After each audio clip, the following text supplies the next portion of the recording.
The morning sky over Seoul turned black as mountains of crystal and steel descended through the clouds.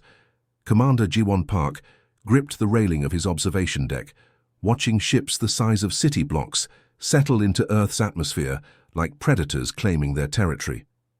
The alien vessels didn't just land, they dominated, their crystalline hulls reflecting the sun in patterns that hurt human eyes to look at directly.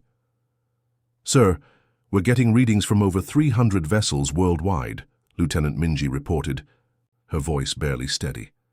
"They're positioning themselves over every major population center." Ji-won had served in the Korean Space Defense Force for 15 years, but nothing had prepared him for this moment. The ships moved with impossible grace, their surfaces rippling with energy fields that made the air itself shimmer. Some were sleek and serpentine, others looked like floating fortresses covered in weapon arrays that hummed with barely contained power. The largest ship, easily 20 kilometers long, positioned itself directly over downtown Seoul. Its shadow plunged millions of people into an artificial twilight. Streetlights flickered on automatically as confused citizens pointed their phones skyward, live-streaming humanity's first contact with an alien civilization. But this wasn't the peaceful meeting that scientists had dreamed about. In New York, the United Nations emergency session was already underway when the air in the assembly hall began to crackle with static electricity. Delegates from every nation watched in stunned silence as a pillar of blue light materialized at the center of the room, solidifying into the holographic form of something that had stepped out of humanity's worst nightmares. Ambassador Vorthak stood 3 meters tall, his reptilian body covered in scales that shifted from deep purple to black. His head was elongated, with 4 eyes arranged in a diamond pattern, each one glowing with an inner fire. When he spoke, his voice came through translators that made every word sound like a death sentence. "Humans," he began, his mechanical voice echoing through speakers worldwide as every television, radio, and internet stream was hijacked simultaneously. "Your species has served its purpose as an independent entity. You have shown adequate breeding capabilities and sufficient intelligence for basic labor tasks." President Min-ho Kim felt his hands shaking as he read the terms being transmitted directly to his secure tablet. Around the world, every world leader was receiving the same document, written in perfect translations of their native languages. The aliens had been watching, learning, preparing. "You will surrender all military assets within 72 hours, Vorthak continued, his 4 eyes scanning the terrified faces before him. 40% of your population, selected by our criteria for optimal physical and mental capabilities, will be relocated to our colonial worlds for integration into our workforce. The remaining 60% will remain on Earth under our direct governance." The chamber erupted in chaos. Delegates shouted in dozens of languages, while Vorthak's hologram remained perfectly still, waiting for the noise to die down with the patience of a predator. "Resistance is not only futile but has been accounted for in our calculations," he said when silence finally returned. "We have studied your species for 8 of your months. We know your psychological patterns, your tendency to submit when faced with superior force, your inability to unite effectively against a common threat. What the humans in that room didn't know was that high above them, the alien ships were already at work. Invisible energy beams swept across every major city, scanning for military installations, government bunkers, and communication hubs. The aliens' technology was so advanced that Earth's most sophisticated radar systems couldn't even detect the scanning process. But 300 kilometers south of Seoul, in an underground laboratory beneath the city of Busan, Dr. Hyejin Choi was making a discovery that would change everything. Hyejin had been working late in her neuroscience lab when the ships arrived.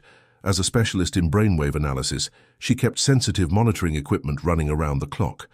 When the alien broadcast began, her machine started detecting something unusual, a low-frequency signal hidden beneath the audio of Vorthak's speech. "Jae-hyun, look at this," she called to her research partner, pointing at the oscilloscope display. The screen showed a complex waveform that pulsed in rhythm with the alien ambassador's words. "What am I looking at?" Jae-hyun asked, adjusting his glasses as he studied the readout. "This frequency is designed to interact with human brain." "Chemistry," Hyejin said, her voice growing more urgent as she ran the data through her analysis software. It's targeting the parts of our brain responsible for compliance and submission. They're not just threatening us, they're literally trying to drug us into accepting their demands. The implications hit both scientists at the same time. Every human listening to the broadcast was being exposed to a neural suppressant that would make them more likely to accept the aliens' ultimatum without resistance. But Hyejin's discovery revealed something the aliens hadn't counted on. If the frequency could be identified, it could potentially be blocked or even reversed.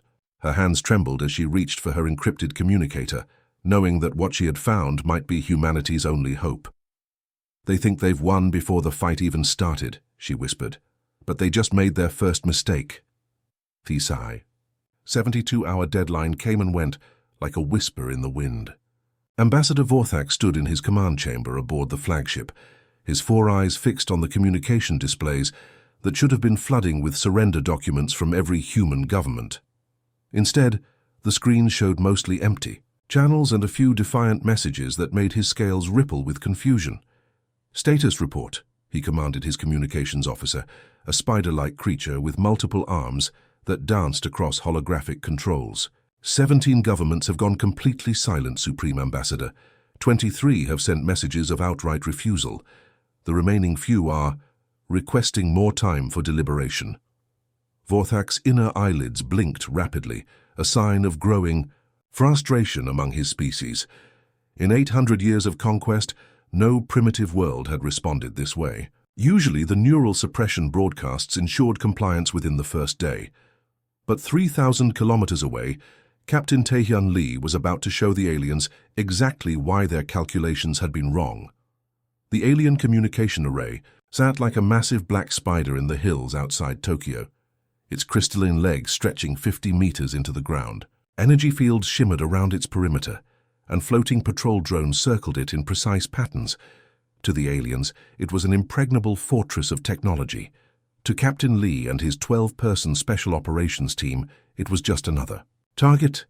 "Remember, we're not trying to destroy it," Lee whispered into his throat mic as his team crawled through the tall grass. "We need to get inside and see how these things work." His team had been training for impossible missions since joining the Korean Special Forces, but nothing had prepared them for fighting aliens. They wore crude camouflage suits hastily modified with reflective panels that Sergeant Minsu had designed to scatter the patrol drones' scanning beams. "Drones coming around again," whispered Corporal Sumin from her position near the perimeter. 30 seconds until they pass." The floating sentries were the size of motorcycles, bristling with sensors and weapon pods that hummed with deadly energy. They moved in predictable patterns, which was their first mistake. Human soldiers learned early that predictability meant death.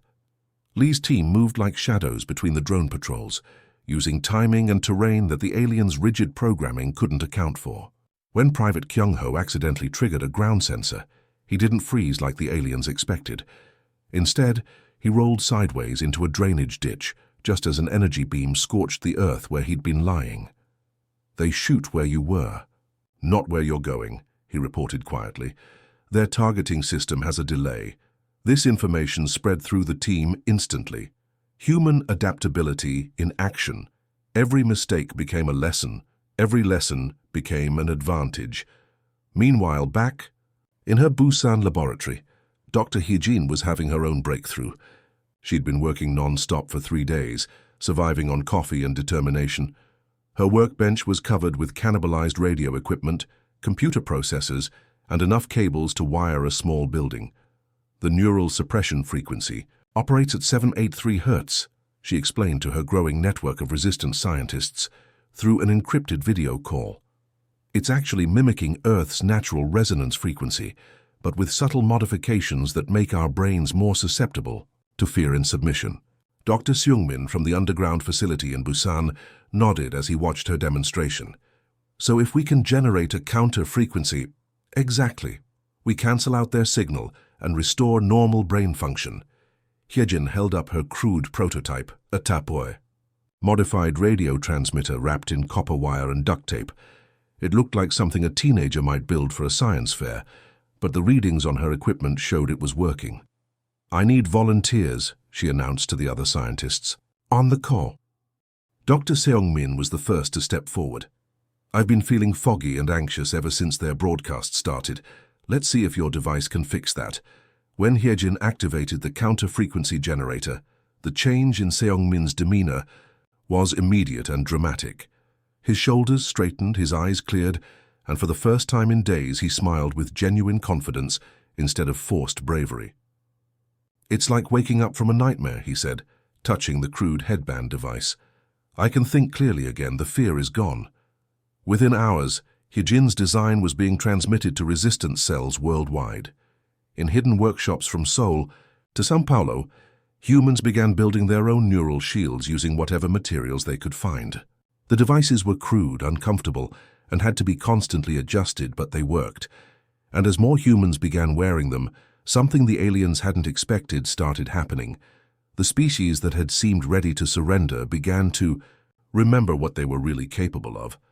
Back at the Tokyo Communication Array, Captain Lee's team had successfully infiltrated the alien structure. The interior was a maze of crystalline corridors that pulsed with organic-looking energy conduits. Everything was smooth and curved, designed for creatures very different from humans. "It's like being inside a living computer," reported Sergeant Minsu as he examined a fallen alien maintenance robot. The machine was beautiful in its own way, flowing curves of metal and crystal that had been disabled by a simple electromagnetic pulse. Grenade! But beauty was the last thing on Minsu's mind as he carefully dissected the robot's armor plating. What he found made him call Lee over immediately. "Captain, look at this," he whispered, pointing to the joints where the robot's limbs connected to its body. "The armor is incredibly strong, but these connection points use some kind of flexible polymer. And watch what happens when I hit it with this electromagnetic pulse." He activated a small device, and the joint material immediately became brittle and cracked. The invincible alien technology suddenly had a weakness that humans could exploit. The aliens' response to human resistance was swift and brutal. 3 cities, Lagos, Phoenix, and Hamburg, disappeared in pillars of fire as orbital weapons turned them into glass craters. The message was clear: submit or die. But Ambassador Vorthak had made a fatal miscalculation. Instead of breaking human spirit, the attacks did something far more dangerous. They made humanity angry. The abandoned subway tunnels beneath Seoul had become humanity's new nerve center. In what used to be a maintenance depot, Soyeon-bae sat surrounded by a maze of alien technology mixed with human engineering.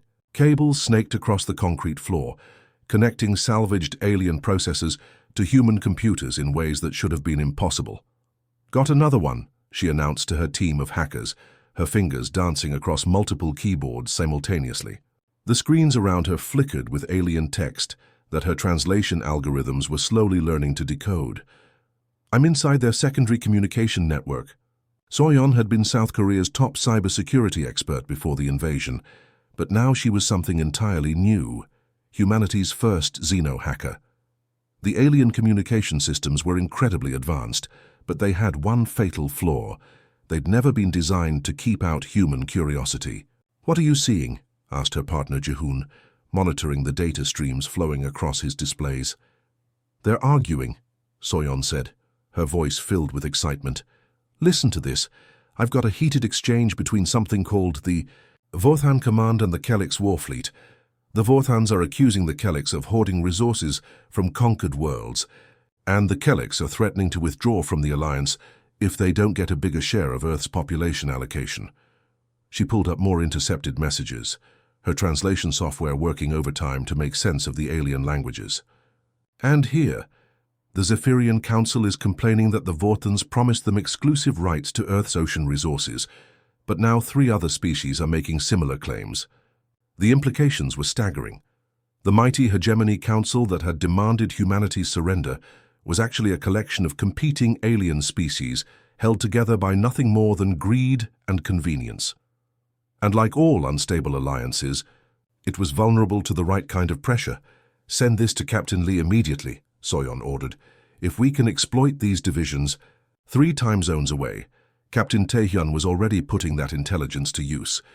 His special operations teams had evolved from desperate survivors into something that terrified the aliens, adaptive predators who learned from every encounter. The hegemony patrol consisted of 6 spider-like creatures riding floating platforms that hummed with anti-grav technology. They moved through the ruins of downtown Tokyo with the confidence of apex predators, their multifaceted eyes scanning for human survivors to capture. What they found instead was Captain Lee's trap. "Now," he whispered into his throat mic. The first alien never knew what hit it. Private Kyung-ho, positioned on a rooftop 50 meters away, fired a captured alien energy rifle with deadly precision. The weapon's plasma bolt punched through the creature's armor like it was made of paper, sending its smoking body tumbling from its platform. The remaining aliens spun in confusion, their rigid tactical programming unable to adapt to being ambushed with their own weapons. They'd been designed to fight primitive humans with kinetic weapons, not face enemies who could turn hegemony technology against them. "They can't handle unpredictability," reported Sergeant Minsu as his team flanked the patrol from 3 different directions. "Watch this." Instead of taking cover like the aliens expected, Minsu's soldiers began moving in random patterns, zigzagging, rolling, even cartwheeling, to avoid the energy blasts. The alien targeting systems, designed for predictable enemy movement, couldn't keep up with human creativity. Within minutes, the entire patrol was eliminated, and Captain Lee's team had captured 6 intact floating platforms and enough alien weaponry to arm a small army. But the real revolution was happening in laboratories hidden across the globe. Dr. Hyojin's neural shields had evolved from crude prototypes into sophisticated devices that were being mass-produced in underground facilities from Seoul to Stockholm. Every human wearing one fought with a clarity and determination that shocked the aliens. Lieutenant Jamin demonstrated this perfectly during his assault on a hegemony supply depot in the mountains outside Seoul. His 12-person squad, all equipped with neural shields, moved through the alien facility like a force of nature. Where humans without the shields might have hesitated or shown fear, Jamin's team operated with cold, calculated efficiency. "Suppression field generators located," reported Corporal Minji as she studied the alien machinery through her scope. 3 shots should disable them." "Confirmed." "All units prepare for capture protocol," Jamin responded, his voice steady despite facing technology centuries beyond human understanding. The aliens defending the depot had never encountered humans, operating at full mental capacity. Their weapons were designed to demoralize and scatter primitive opponents, but Jamin's team treated them like any other military obstacle to be overcome. When the smoke cleared, the humans had not only captured the entire depot, but also secured an intact hegemony transport vessel, complete with navigation data and technical specifications. "It's like they've never fought anyone who could think clearly while under fire," Jamin reported to command. "Their whole strategy depends on fear and confusion." The captured transport was quickly transferred to a secret facility in the Australian outback, where engineer Eunji Han was about to make the discovery that would change everything. Eunji had been working on the alien propulsion system for 6 days straight, surviving on energy drinks and pure determination. The device was beautiful in its complexity, crystalline matrices that channeled exotic energy through pathways that seemed to bend space itself. "It's not magic," she announced to her team of engineers during their daily briefing. "It's just physics we haven't seen before. Look at this." She activated a small test device, and everyone in the room gasped as a wrench placed on the test platform simply vanished, reappearing 3 meters to the left. "They're manipulating space-time at the quantum level," Eunji explained, her eyes bright with discovery. "By creating localized distortions in the fabric of reality, they can effectively teleport matter from one point to another. And the beautiful thing is, the underlying mathematics are actually quite simple once you understand the principles." Her breakthrough came when she realized that human brains, with their capacity for intuitive leaps and creative problem-solving, were actually better suited to controlling the technology than the rigid, algorithmic minds of the aliens. "We don't just copy their systems," she told her team. "We improve them." The first human ship equipped with reverse-engineered alien technology was small, barely larger than a fighter jet, but it represented something that would shake the hegemony to its core. Pilot Sun Woo Kang strapped himself into the cockpit of the experimental craft, his hands resting on controls that still looked more alien than human. But when he activated the propulsion system, something magical happened. The ship didn't just fly, it danced through the sky with an agility that no alien pilot could match. Where the hegemony flyers moved in predictable patterns based on tactical algorithms, Sun Wu flew with pure human instinct, making split-second decisions that turned physics into poetry. "Control, this is Hawk 1, he reported as he put the ship through maneuvers that should have been impossible. "The aliens may have built this technology, but they never learned to really use it. It's like they've been driving sports cars in first gear." As his ship streaked across the Australian sky, invisible to alien sensors due to Yunji's modifications, Sun Wu couldn't help but smile. The hunters were indeed about to become the hunted. The sun rose over a world at war. But this time humanity was no longer the prey. Operation Phoenix launched exactly 15 days after the first alien ships had darkened Earth's skies, and the Hegemony Council was about to learn why humans had survived every extinction event their planet had thrown at them. Captain Tae-hyun stood in the command center carved into the mountains outside Seoul, watching holographic displays that showed resistance cells across the globe preparing for synchronized strikes. His ragtag group of Special Forces soldiers had grown into a network of thousands. Farmers who'd learned to shoot alien energy weapons, teachers who'd become demolition experts, students who'd mastered alien technology faster than creatures who'd been using it for centuries. "All units, this is Phoenix Command." He spoke into his headset as the clock struck dawn in Korea. "Remember, we're not just fighting for survival anymore. We're taking our planet back." 6,000 kilometers away, pilot Sun Wu was making final checks on his fighter as his squadron prepared to launch from their hidden base in the Australian desert. His ship looked like nothing that had ever flown before. Sleek alien curves mixed with human modifications that made it faster, more agile, and deadlier than anything the Hegemony had ever faced. "Phoenix Squadron, this is Hawk Leader," Sun Wu announced as 12 human-piloted craft lifted into the morning sky. "Time to show these invaders what Earth's Air Force really looks like." The alien command ship hovering over Sydney never saw them coming. The Hegemony's sensors were designed to detect their own technology, but the human modifications made these ships nearly invisible until it was too late. Sun Wu's fighter screamed. Through the alien formation like a bullet, his energy cannons tearing through crystalline armor that had been considered impenetrable. Behind him, his squadron moved in patterns that no alien computer could predict, weaving, diving, and rolling with the fluid grace of creatures born to a world where only the adaptable survived. "Contact, multiple hostile craft," the alien commander's translation echoed through space as his formation tried to respond.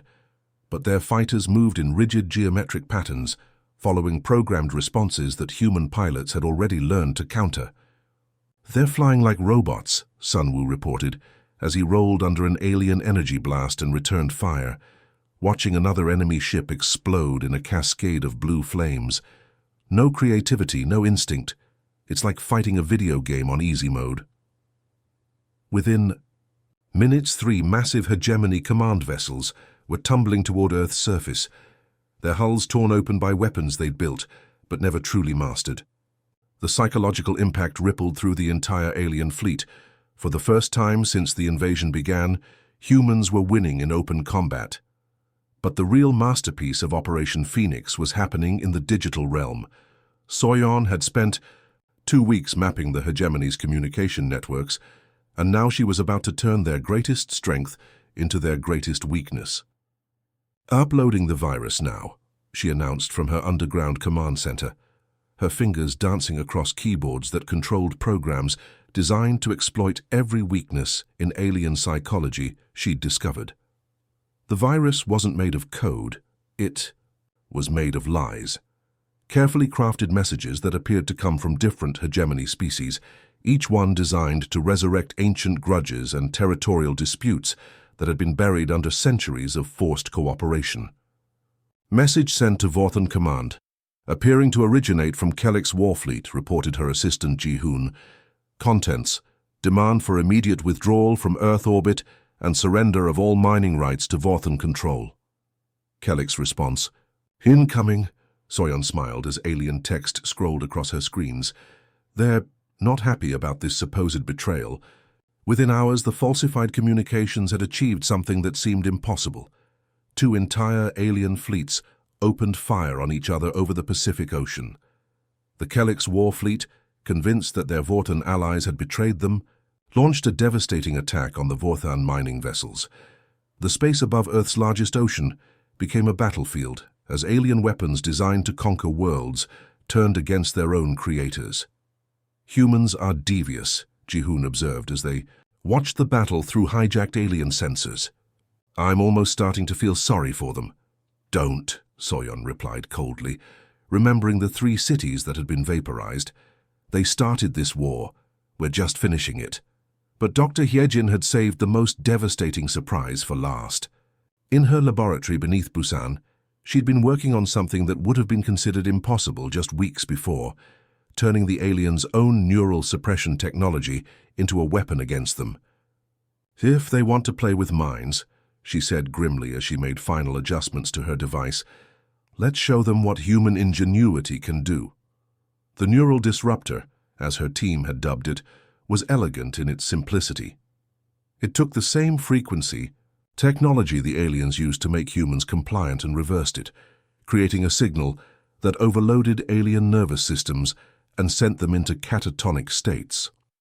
The first test came when a hegemony patrol ship landed near the hidden entrance to her laboratory. Instead of fleeing, Hyejin activated her device and watched through security cameras as the alien crew simply stopped. They didn't die. Their life signs remained stable, but they couldn't move, couldn't think, couldn't function. It's like their minds just shut down, she reported to the resistance network. The same neural pathways they use to control us become highways for our signal to control them. Within hours, modified versions of her device were being deployed near alien command centers worldwide. 3 massive hegemony vessels fell from the sky over the Atlantic, their crews unable to function as human-generated signals turned their own brains against them. But the crown jewel of human resistance was taking shape in orbit above Earth. Engineer Yoonji's masterpiece, the UES Defiance, represented everything humanity had learned from their alien enemies and improved upon. The ship was beautiful and terrifying, combining the flowing curves of alien design with the aggressive functionality of human engineering. Where alien ships relied on overwhelming firepower, the Defiance was built for speed, agility, and tactics that no alien commander could anticipate. Commander Ji-won stood on the bridge of humanity's first true warship, watching Earth grow smaller through the view screen as they climbed toward the main hegemony fleet. His crew was a mix of military officers, civilian volunteers, and resistance fighters, all united by a determination that alien psychology couldn't comprehend. All stations report ready, announced Lieutenant Minji from her tactical station. Weapons charged, shields at maximum, neural dampeners active. Take us to them, Ji-won ordered quietly. Time to remind the galaxy that Earth is not for sale. Aboard the hegemony flagship, Ambassador Vorthak watched the approaching human ship, with 4 eyes that couldn't quite believe what they were seeing. His species had conquered 100 worlds, subjugated dozens of civilizations, but none had ever adapted this quickly or fought back this effectively. Supreme Ambassador, his tactical officer, reported, "We're receiving reports of fleet-wide system failures, internal conflicts between allied species, and multiple command ship losses across all theaters." Vorthak's scales rippled with an emotion he'd never experienced before. Fear. These humans didn't just fight back.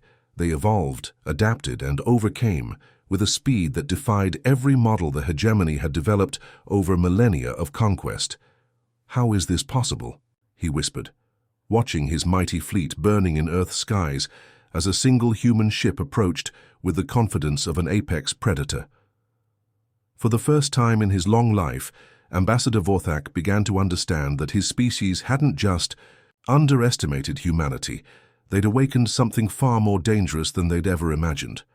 The final battle began at dawn with humanity's most advanced warship, the UES Defiance, leading a fleet of converted alien vessels piloted by humans who had learned to fly like their lives depended on it. because they did. Commander G1 stood on his bridge, watching the massive hegemony fleet spread across Earth's orbital space like a disease that was about to be cured. "All ships, this is Defiance Actual," he announced into his communicator. "Today we finish what they started. Remember, we're not just fighting for Earth, we're fighting for every world. These creatures have enslaved." The hegemony fleet was impressive, over 200 vessels of various sizes, from massive dreadnoughts that could level continents to sleek fighters that moved like silver bullets through space. But they had one fatal weakness: they were programmed to fight predictable enemies who followed conventional tactics. Humans had never been conventional. Pilot Sunwoo led the first wave, his squadron of converted alien fighters screaming through the enemy formation in patterns that made no sense to alien tactical computers. Where the hegemony expected coordinated attacks along logical flight paths, they got chaos. Beautiful, deadly chaos that human pilots had perfected through 15 days of desperate fighting. "Phoenix Squadron, break and scatter," Sunwoo commanded, as alien energy beams filled the space around them. "Remember, they can't hit what they can't predict." His fighter rolled into an impossible spiral dive that took him straight through the gap between two enemy destroyers. The alien gunners tried to track him, but their targeting systems were designed for enemies who flew in straight lines, not for pilots who treated three-dimensional space like a playground. Meanwhile, Soyon's cyber warfare unit was conducting their own battle in the digital realm. From her command center deep beneath Seoul, she watched streams of alien code flow across her screens as she inserted virus after virus into their communication networks. "They're trying to coordinate their fleet movements," she reported to Commander G1. "But every time they send a command, I'm changing it. Half their ships think they're supposed to retreat, the other half think they're supposed to advance." The result was beautiful chaos as alien vessels collided with each other in space, their crews desperately trying to follow orders that made no sense. The Kelix war fleet opened fire on their own Vorthan allies, convinced they'd been betrayed. The Zephyrian Council's ships scattered in all directions, their commanders unable to distinguish real orders from the false ones. Soyon was feeding them, but the real masterstroke came when Dr. Hyojin activated her latest creation, a massive neural disruptor broadcast from hidden transmitters across the globe. The signal wasn't aimed at humans this time. It was designed specifically for alien brain chemistry. "Initiating global neural pulse," she announced from her laboratory. "Let's see how they like having their minds controlled." The effect was immediate and devastating. Across the alien fleet, crew members simply stopped functioning, not dead, but completely unable to think or act as the human-generated frequency overloaded their nervous systems. Ships began drifting powerless through space as their pilots and gunners fell into catatonic states. Engineer Yunji watched from the weapons control room of the Defiance as her electromagnetic pulse cannons charged for the decisive blow. The alien flagship, Ambassador Vorthak's massive command vessel, hung before them like a wounded beast, its shields flickering as human-designed weapons overwhelmed systems that had never been tested against their own technology turned against them. "Firing electromagnetic pulse," she announced, her finger hovering over the trigger. "This is for Lagos, Phoenix, and Hamburg." The pulse wave hit the alien flagship like an invisible hammer. Every system shut down simultaneously: weapons, shields, life support. Even the artificial gravity failed as the massive ship went dark against the starfield. "Direct hit," reported Lieutenant Minji from her tactical station. "Enemy flagship is completely disabled. All other major vessels are either destroyed or drifting powerless." The battle that had raged for 6 hours was over. Where once the mighty hegemony fleet had dominated Earth's orbital space, now only scattered hulks remained, their crews either unconscious or desperately trying to restart systems that human engineering had permanently disabled. Commander G1 opened a communication channel to the alien flagship, his voice calm but carrying the weight of humanity's victory. "Ambassador Vorthak, this is Commander G1 Park of the United Earthship Defiance. You are ordered to prepare for boarding and surrender all remaining military assets." The silence stretched for nearly a minute before Vorthak's hologram flickered to life on the Defiance's main screen. The proud alien leader who had demanded humanity's submission 15 days ago was barely recognizable. His four eyes were dim, His scales had lost their luster, and when he spoke, his mechanical translator seemed to struggle with words his species rarely used. "Please," he said, the word sounding foreign in his reptilian throat. "My people. We surrender unconditionally. We beg for mercy." The boarding party that transferred to the alien flagship was led by Dr. Hyejin and Captain Taehyun, the scientist who had broken the aliens' neural control and the soldier who had led humanity's first successful resistance operations. They found Ambassador Vorthak in his command chamber, literally on his knees with his crew cowering behind him. "You wanted us to kneel," Captain Taehyun said quietly, his voice carrying the weight of every human who had died in the alien bombardments. "You destroyed our cities, killed millions of innocent people, tried to enslave our children. By every rule of war, we should do to you exactly what you planned to do to us." Vorthak closed his 4 eyes, his body trembling as he waited for the execution that he was certain would come. In 800 years of conquest, his species had never shown mercy to defeated enemies. "But we're not you," Dr. Hyejin continued, her voice soft but firm. "Humanity chooses a different path." The surrender terms were read aloud in the alien flagship's command chamber as representatives from every remaining hegemony species listened in stunned silence. Complete technological sharing, every advanced system, every scientific breakthrough, every piece of knowledge that could benefit the galaxy. Reparations for the damage caused to Earth, paid in resources and labor. And most importantly, submission to human oversight of all hegemony activities, ensuring they would never again threaten another world. As Ambassador Vorthak signed the surrender documents with claws that shook like leaves in a storm, he finally began to understand why his species, superior technology and overwhelming force, had failed so completely. These humans possessed something the hegemony had lost somewhere in their long history of conquest: the ability to grow stronger under pressure, to unite when threatened, and most remarkably, to show mercy even to enemies who had shown them. "None. How?" he whispered as he watched Dr. Hyejin seal the documents. "How did you defeat us so completely?" "You treated us like animals to be caged," she replied simply. "But humans aren't animals. We're something far more dangerous. We're survivors who never stop learning." Later, as Vorthak sat in his cell aboard a human prison ship, watching Earth grow smaller through a small viewport, he realized that his species hadn't just lost a war. They had encountered something far more terrifying than any weapon or technology, a people who could forgive their enemies while never forgetting the lessons learned in defending their home. The hegemony had ruled the galaxy through fear and overwhelming force. But humanity had proven that true strength came not from the power to destroy, but from the wisdom to build something better from the ashes of conflict. And as the prison ship carried him toward an uncertain but surprisingly hopeful future, Ambassador Vorthak understood that the galaxy would never be the same. Humanity had passed its greatest test and emerged not as conquerors, but as guardians of something far more precious than any empire. The idea that even in the darkest moments, mercy and wisdom could triumph over hatred and fear. The end